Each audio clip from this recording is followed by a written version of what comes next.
মিথ্যা কথা বলা। এই সম্পর্কে সহিহ বুখারীর মধ্যে বর্ণনা করা আছে যে সামুরা ইবনে জুনদুব রাদিয়াল্লাহু তাআলা আনহুতে বর্ণিত যে রাসূল সাল্লাল্লাহু আলাইহি সাল্লাম প্রত্যেক দিন সকালে স্বপ্নের ব্যাখ্যা দিতেন। তো তিনি বলছেন যে স্বপ্নে দেখছি যে এক ব্যক্তি আমার ডান হাত ধরলেন, এক ব্যক্তি আমার বাম হাত ধরে পবিত্র ভূমির দিকে নিয়ে গেলেন।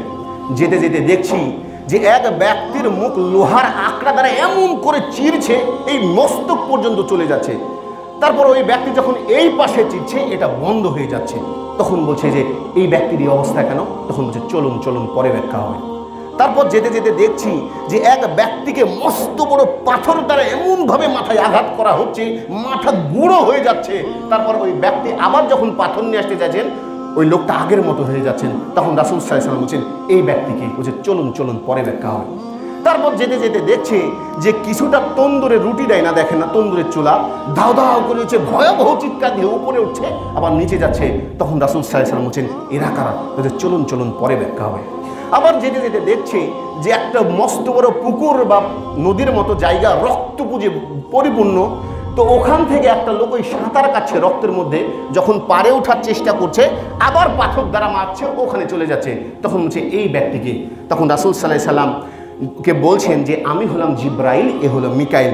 যেই ব্যক্তিকে প্রথমে দেখলেন যে লোহার আকড়া দ্বারা মুখ চিরে ফেলা হচ্ছে, এই ব্যক্তি ছিল পৃথিবীর মধ্যে সবচেয়ে বেশি মিথ্যাবাদী। দেখবেন মানুষের কাজকর্মতে হর হামেশা মিথ্যা বলেই যায়, অথচ এই চিন্তা করে না। তাই বলছে জিবরাইল আলাইহিস সালাম কিয়ামত পর্যন্ত একে এভাবেই শাস্তি দেওয়া যাবে। কেন? ও এমনভাবে মিথ্যা বলতো, সাইডের লোকও বিশ্বাস করতো, অনুজন করতো এবং মানুষ মনে করতো যে এটা সত্য, যার কারণে। তারপর যাকে দেখলেন যে মস্ত বড় পাথর দ্বারা মাথা চূর্ণ বিচূর্ণ করা হচ্ছে, এই ব্যক্তি ছিল পৃথিবীর বুকে কোরআন শিক্ষা করেছিল কিন্তু কোরআন না পড়ে রাতে ঘুমিয়ে যেত, যার কারণে কিয়ামত পর্যন্ত এই শাস্তি দেওয়া চলতে থাকবে। তারপর যখন দেখলেন যে তন্দুরের মতো ধাও ধাও করে আগুন জ্বলছে, উপরে যাচ্ছে আবার নামছে, এই ব্যক্তি ছিল পৃথিবীর বুকে জেনাকার, জেনাকারিনী। মানে এমনভাবে জেনা করতো, আল্লাহর যে ভয় আছে এটা মানতই না, যার কারণে আল্লাহ রাব্বুল আলামিন শাস্তি দিতেই থাকবে। আর যেই ব্যক্তি দেখলেন যে পুকুরের মতো জায়গা রক্তপুঁজের মধ্যে সাঁতার কাটছে, হয়েছে সুদখোর ব্যক্তি, এত পরিমাণে সুদ খেতে ভাবতে পারবেন না।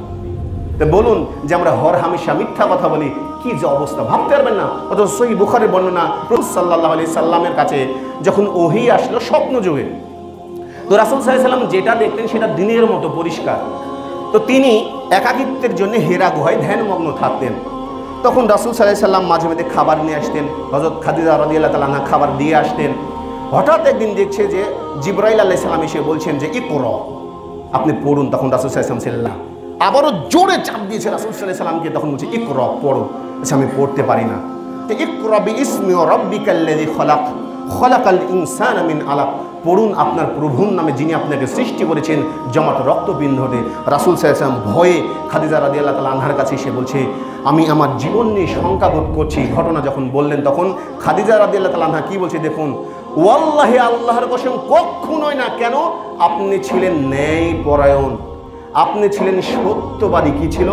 নবুয়ত প্রাপ্তির আগে তিনি সত্যবাদী ছিলেন। কথা ভাবেন, আপনি ছিলেন অভাবীদেরকে দানকারী, আর আপনি কখনো মিথ্যার আশ্রয় নিতেন না।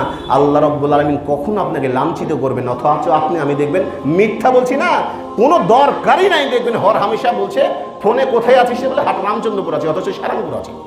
বলুন এসবের দরকার আছে? কি অবস্থা হবে বাবা, অথচ চিন্তা করি না। এই জন্য বলছি যে প্রকৃত মুসলিম আমরা আজও হতে পারিনি। তৃতীয় নম্বরে দেখবেন যে সেটা হচ্ছে জেনা। রাসূল সাল্লাল্লাহু আলাইহি সাল্লাম বলছেন যে প্রত্যেকটা ব্যক্তির দোয়া কবুল করা হয়, অর্ধেক রাত যখন হয় ও সকলের দোয়া কবুল করা হয়। কিন্তু যারা জেনায় মত্ত থাকে, বিশেষ করে যারা অবিবাহিত, আল্লাহ রাব্বুল আলামিন বলছেন ইসলামী আইন অনুযায়ী যদি অবিবাহিত লোক জেনা করে তাহলে তার শাস্তি হচ্ছে 100টা বেত্রাঘাত করে 2 বছরের জন্য এলাকা থেকে বাইরে করে দিতে হবে।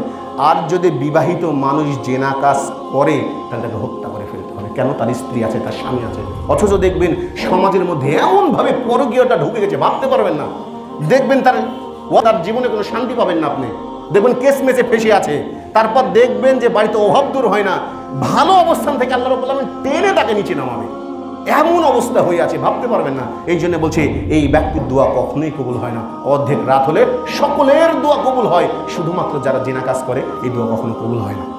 ভাবতে পেরেছেন কি অবস্থা? অথচ আমরা নিজেদেরকে আজও মুসলিম বলে দাবি করি। আসলে ভাবতে পারি না যে আসলে আমরা মুসলিম কিনা। কু আনফুসিকুম ওয়াহলিকুমুন নার, তুমি নিজে জাহান্নামের আগুন থেকে বাঁচো, আহলা পরিবার আছে তাকে বাঁচাও। অথচ দেখবেন মানুষের চিন্তা নিয়ে বাঁচতে বলে, জানেন ওই নামাজ পড়ে ভালো কে, ওর চিন্তা করতে বলেছে। অথচ আল্লাহ রাব্বুল আলামিন বলছেন যে ফামাইয়া আমাল মিসকালা যাররাতিন খাইরা ইয়ারা, যে ব্যক্তি বিন্দু পরিমাণ ভালো আমল করবে তাকেও দেখানো হবে। ওই ওয়ামাইয়া আমাল মিসকালা যাররাতিন শাররা ইয়ারা, যে ব্যক্তি বিন্দু পরিমাণ মন্দ আমল করবে তাকেও দেখানো হবে। তাহলে আপনি চিন্তা করেন কেন? হ্যাঁ, কি করবেন?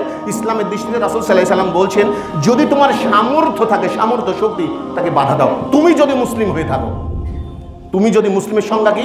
আমি বললাম কালমা সাক্ষ্য দেওয়ার পরে প্রথম কাজে সালাত আদায় করা। যদি সালাত আদায় না করেন ও মুসলিম নয়। কেন?